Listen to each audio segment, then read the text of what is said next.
there was so much of excitement amongst teachers. Some of us further grew and became MI Fellows, I being one of them. I went to Budapest 2016 March as an MI. I stood at the Learning Marketplace and gave the presentation. I went through all the bands that the teachers go through to present, to innovate, to go back into the classroom and see what is it that really pinches, how do the things work. And it was really very gratifying experience. There has been massive trickle-down effect in the entire system, right from top down, from the top leadership to my immediate supervisors, my coordinators, the heads of departments, the teachers, the students, and now the parent community have all joined us in this innovative approach towards learning. And we all are trying our best to make our school better. Right from teaching, learning, assessment pattern that we follow, technology is acting as a multiplier. It is helping us to give many time results, and their results are visible. Most importantly, I can tell you the story of a little boy. His name is Lakshmi Singh, student of grade 9, who was reported to me that he does not study. He does not find studies interesting. We got his learning test done. There's nothing wrong with him. He just said, I don't find it interesting enough. I had on my laptop my Minecraft open, and I just asked him, would you like to delve into it? And that was his takeoff point.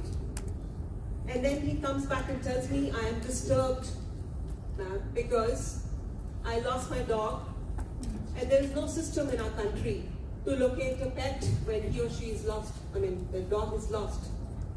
He came up with a beautiful Minecraft game on sheltering animals. How should we protect the animals? This was somewhere connected to the lesson they were reading in science. I called my teachers, the science teachers, and I spoke to them that if a child is not interested in learning in the way you are teaching them, why don't you teach them in the manner that the child wants to learn? And there was technology with us. It gave us the entire spectrum, give them the choice. The teachers started asking the children, I'm going to take up this lesson next week. Can you just let us know? How would you like this to be taught? A whole lot of suggestions came. And then we were very passionate about reaching out to the community. We have a school of 4,000 with 300 teachers, and we also have 150 students from the lowest strata of society who are studying with us. All these children are helped out by the students themselves. They sit with them during lunch hour, find out what their problems are, and then they give QR codes for all their books. And that's how the parents became very happy, because now they didn't have to buy the books. They were able to get to them through their phones. Next step that we adopted was partnering with technology for teacher training. Teachers wanted to know how to handle these digital natives, where all of us are probably still migrants. So the best way was to equip them with the tools of Microsoft. We went about it in a very, very organized manner. We gave them the option of open education. At Amity, we have in the junior wing, maths and language learning online. And for the senior section, maths and science learning online. Students are loving it. Teachers are loving to make the assignments. The online Skype group collaboration projects that raise their level of expectations from their children. The children could see what across the world, how the other communities react to netiquettes or to cybersecurity. The knowledge was growing.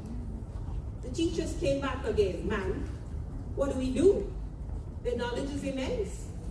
What are we going to be there doing? So I said, are going to be a co-facilitator.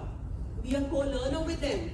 Because the minute we introduce a tool of technology, the students are able to have a grip over them faster than the teachers.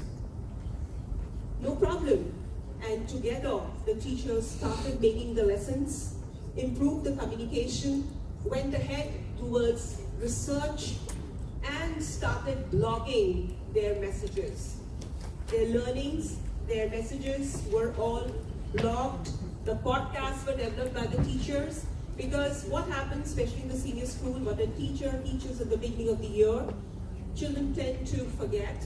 So they started capturing it in the form of podcasts, which were available to the students through our internal intranet system.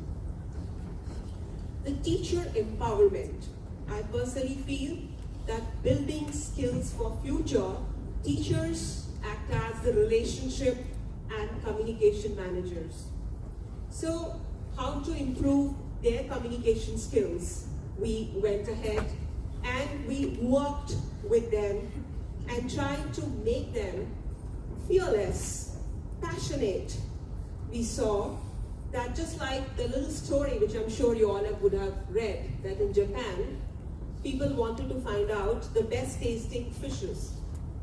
So when they saw that the fishes which were kept in a small container were not tasty, then they tried an experiment when they introduced a shark in that glass space of the cabin.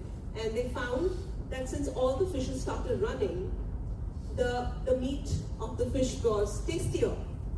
We found, similarly in school, some of the teachers who became the front runners, who were getting a grip over the technology, the students were like Pied Pipers. Students ran after them, loved them because of their great work, and this acted as a trickle-down effect back in the staff rooms.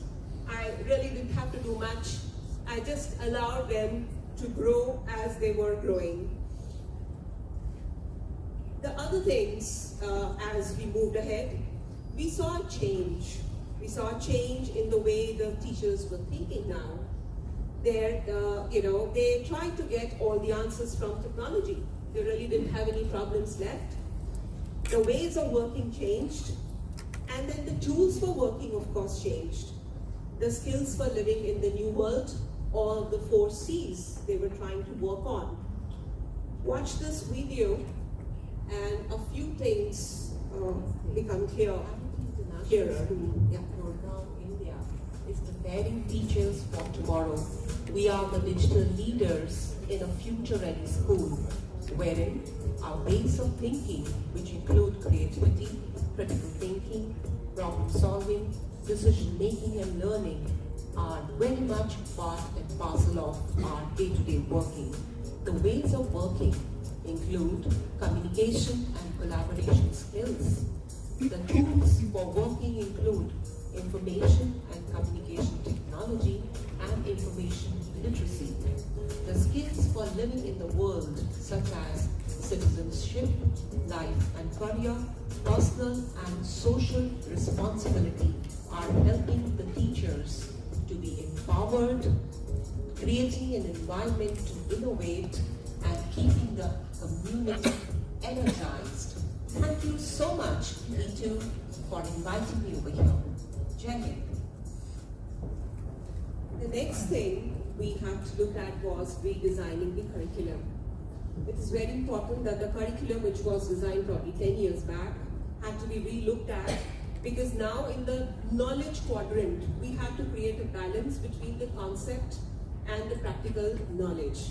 There had to be the gap between the blackboard, or rather the whiteboard, and the real life had to be narrowed.